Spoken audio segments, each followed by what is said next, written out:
back to Working Yard with Will. So I'm in the garage here doing some maintenance on this old Husqvarna. This is a LGT 2654. It's 2654. Once again, I was having some issues with this transmission and hydrostatic. So what's going on with me is the thing would run, as you've seen in the video, go up the hill fine, go down the hill fine.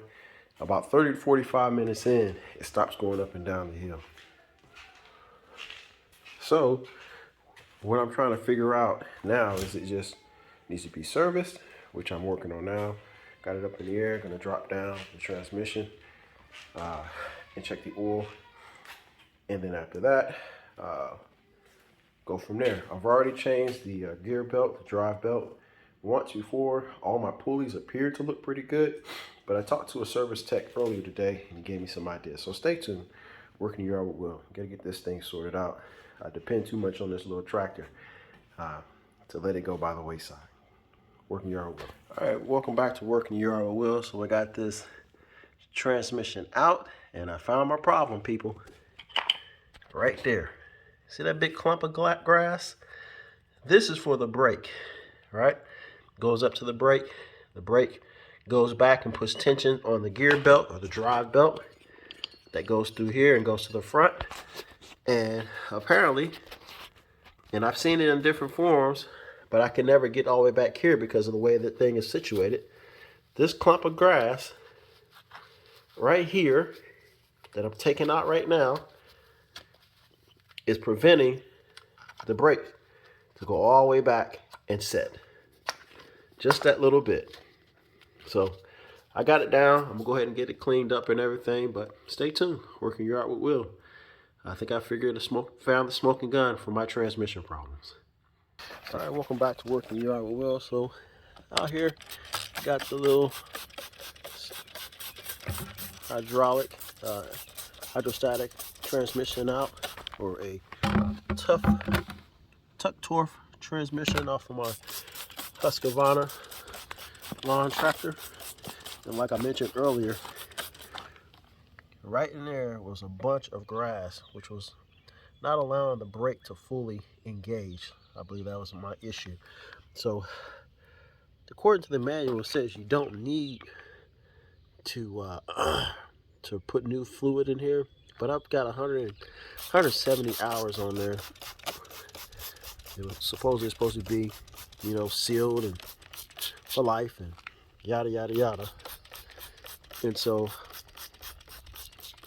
what I'm spraying here is some simple green and to clean this thing up a little bit. So nothing too harsh.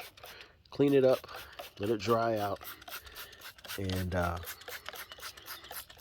may still take a peek at that fluid in there, see what it looks like. If it's dirty, like I think I know it is, then I'll go ahead and get it cleaned out or replaced. So stay tuned. All right, just spray this thing off. Didn't do a whole deep cleaning on it. Just spray a little bit of simple green on there.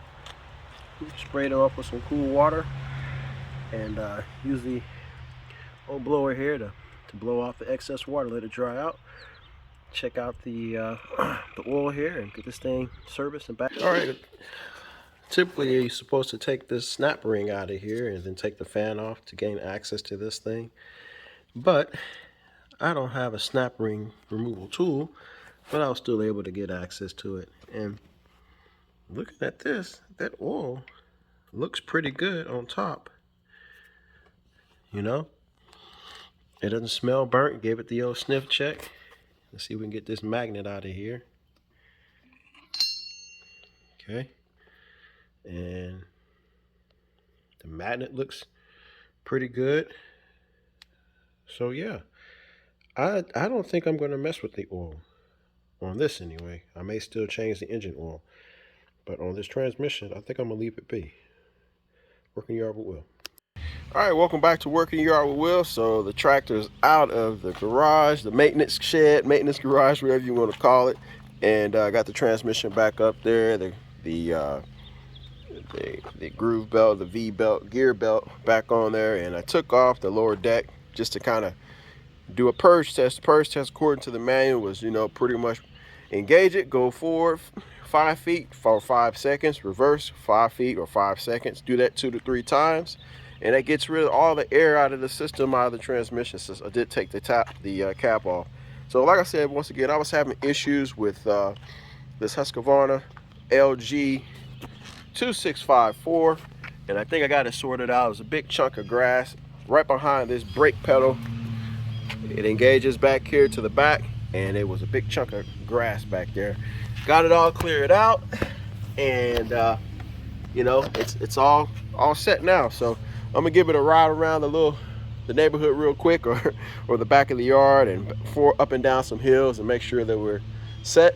And then take a look at the deck, maybe even sharpen the blades on the deck, and that'll be it for this one. So stay. All right, welcome back to Working Yard with Will. The maintenance continues out here, changing the oil on the old Husky. It's been a while. It's been way more than 50 hours, but nonetheless, getting it done. Had an interesting thing here. This is like a little quick disconnect. Let's see if I can zoom in here so you guys can see how it works. But essentially what you have to do is that little portion there twist, and then you pull it forward, connect it to your tube, and then it drains out painfully slowly.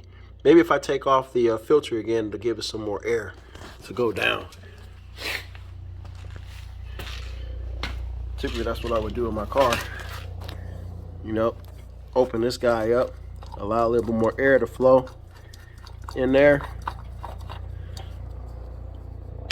Don't forget to get a new, when you get a new oil filter, throw a little seal or oil around that rubber seal, give you a good seal, hand tighten it. Let's check it out, see if the flow increased any. A little bit. Yeah, a little bit more. A little bit more. It's just slow going. So we're gonna keep this going, and stay tuned. Working Yard will get this thing filled back up. The next